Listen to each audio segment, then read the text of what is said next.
Hello, everyone. This is Bill Apter. It is April 10th, 2021. Wrestlemania Night 1 just ended a few minutes ago, and this is my yearly Mania meter.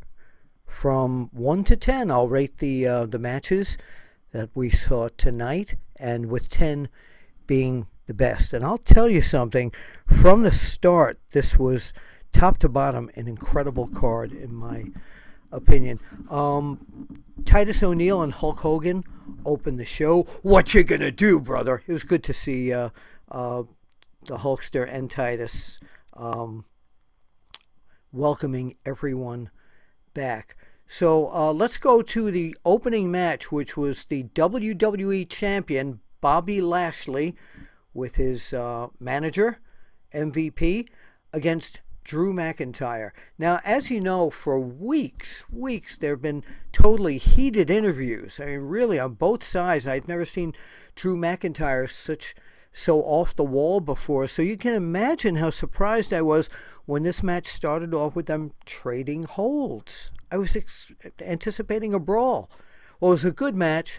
Lots of false finishes. Both guys giving excellent high physical performances. Lashley won, which really surprised me when McIntyre missed a Claymore kick due to a verbal distraction from MVP. Brilliant verbal distraction. But, you know, McIntyre's been around for a while, so he should have anticipated the distraction factor. This allowed the champ to lock the challenger into the hurt lock for quite a long time, till the referee decided that Drew could not continue.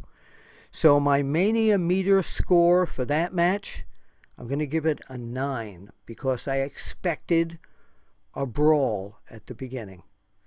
Second match of the night, we had the tag team turmoil with 4 teams on the ladies division, and whoever won this tag team turmoil will meet the tag team champions, Shayna Baszler and Nia Jax, tomorrow night at WrestleMania Night 2. So the teams that started were Lana and Naomi against Billie Kay and Carmella. Lana and Naomi lost.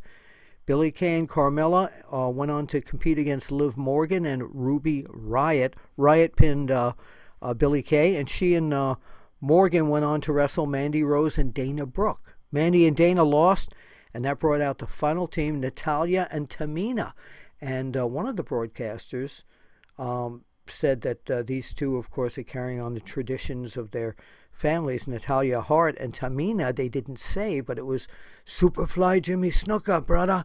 Tamina and Natalya won when Tamina did a Superfly splash, honoring her dad off the top turnbuckles to pin Ruby Riott. So Tamina and Natalya will get a shot at Jax and Baszler tomorrow night for the tag team belts.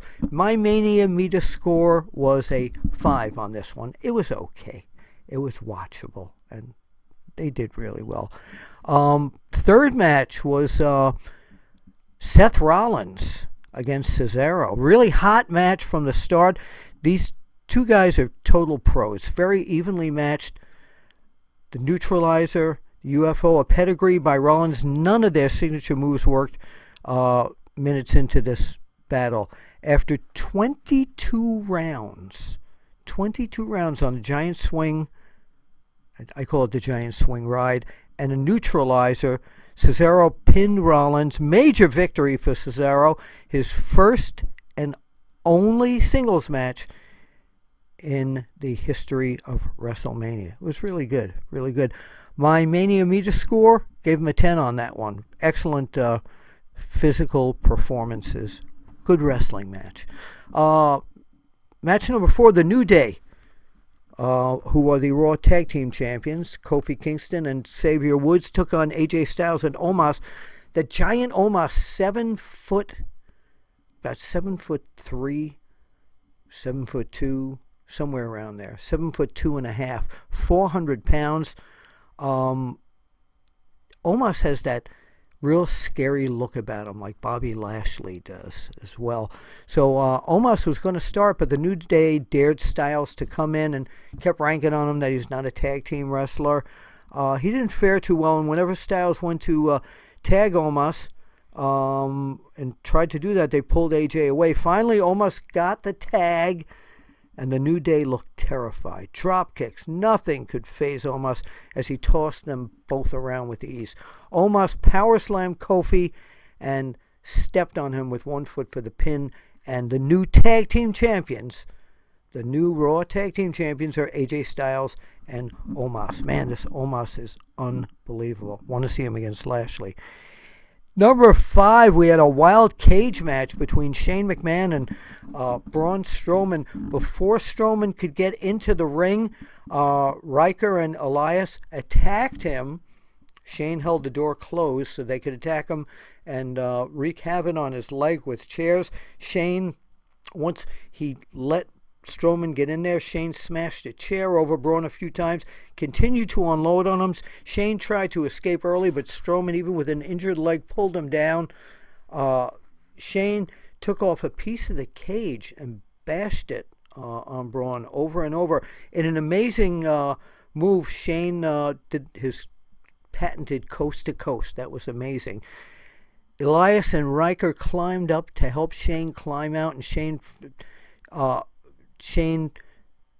fell down into the ring because of interference. Well, not interference, but by Strowman. Shane found a toolbox on the top of the cage. I don't know where that came from, and knocked Strowman out with it.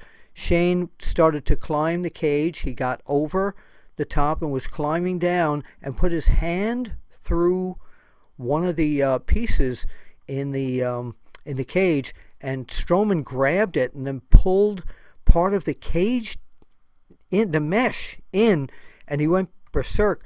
At the very end, they were both at the top, and Strowman looked at Shane. He says, "So who's stupid now?" and threw Shane off the top. Braun comes down. Shane is out cold, and Braun yelled out, "For every person who's ever been called stupid, this is for you." Running power slam and a pin. Is a really good match. Really good match. My Mania meter score was a 9.5 on this. Then they brought out the 2020 Hall of Fame class of 2020 to honor them. The Bellas, Titus O'Neil, who won the Warrior Award, the British Bulldog, Davey Boy Smith's family, JBL, Jushin Liger, and they also announced that WrestleMania will be in Dallas, Texas in 2022. In a real surprising match here, I got to tell you something. Bad Bunny and Damian Priest took on Miz and Morrison, and Bad Bunny was in the match most of the time, and he put in a fantastic performance. He embarrassed Miz and Morrison. He was probably the best celebrity wrestler I've seen. He was amazing, absolutely amazing. The match ended with a crossbody and pin off of onto Miz off of Priest's shoulder. Absolutely fabulous. I hope we see Bad Bunny back again. I'm giving that match a 10. Yeah, it was really that good. This, again, if you didn't see it, you got to watch it just to see Bad Bunny's and great entrance by him on a huge, like 5,000 wheel truck. Main event. It was the first time in history that two African American girls, or as Michael Cole said, two black women, competed in the main event. And I want to tell you, this main event was fabulous. It was Sasha Banks, the SmackDown Women's Champion, against Bianca Belair, the EST. And you could tell both ladies were thrilled being here. And it was back in business at WrestleMania. Bianca was in tears. One of the most amazing things that Bianca showed tonight was her power. At one point, she took Sasha Banks from the ringside floor, pressed her over her head, walked up the steps, and threw her into the ring. It was amazing. Her big braid caused problems for her several times, where she was Sasha was pulling that, but sometimes she used it as a weapon as well. Very athletic, both of them. Sasha came out with a mean streak finally and got Bianca in the bank statement. Bianca was able to get to the ropes. Sasha was frustrated, and Sasha was just yelled out to Bianca, "You are not the EST." She went up to the top rope for a 450 on Sasha Banks, and Banks kicked out. In the bottom line, Bianca won after whipping Sasha with her hair, then the kiss of death and a pin. And man, it was a sensational match. I've been giving this on a scale of 1 to 10, a 20. It was that good. I liked it that much.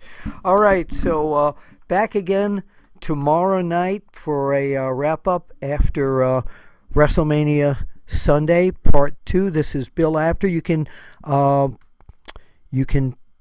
tweet me at Apter1Wrestling. This is Bill Apter, and I know I said that before, and I'll see you at the matches